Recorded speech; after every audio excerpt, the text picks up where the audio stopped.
నమస్తే SR7 TV news కి స్వాగతం. మండల వ్యాప్తంగా వ్యాపిస్తున్న విష జ్వరాలు కిటకిటలాడుతున్న ప్రభుత్వ ఆసుపత్రులలో 12 మంది హాస్టల్ విద్యార్థులకు అస్వస్థత.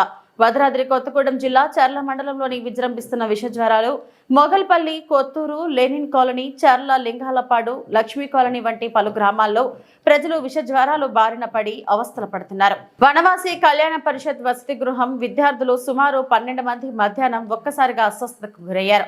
వీరిలో కొందరు కడుపు నొప్పితో, మరికొందరు జ్వరాలతో తీవ్ర ఇబ్బందులు పడుతుండటంతో స్థానిక ప్రభుత్వ ఆసుపత్రికి తరలించారు. ఒక్కసారిగా అంతమంది విద్యార్థులు అస్వస్థతకు గురవడంతో తల్లిదండ్రులు ఆందోళన చెందుతున్నారు.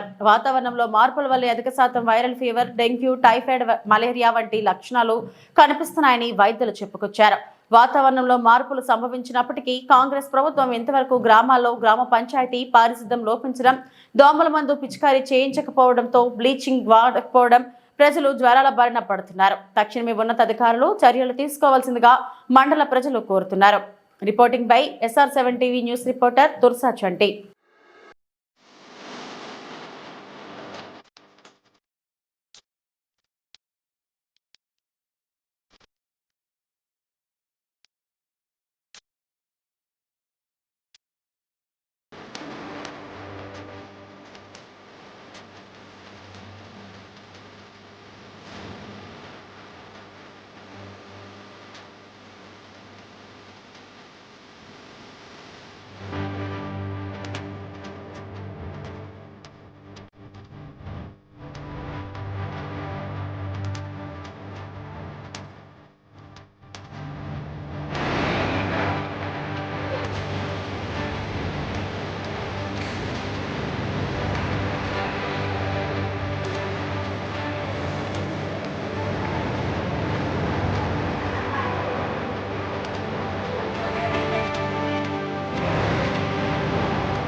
ఏంటి ప్రాబ్లం పెట్టండి.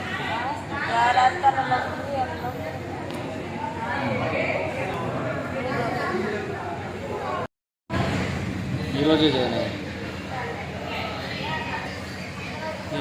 జాయిన్ అయ్యాను. నాకు ఇన్ఫెక్షన్ వల్ల ఆల్రెడీ నేను హాస్పిటల్లో చూపించుకున్నాను.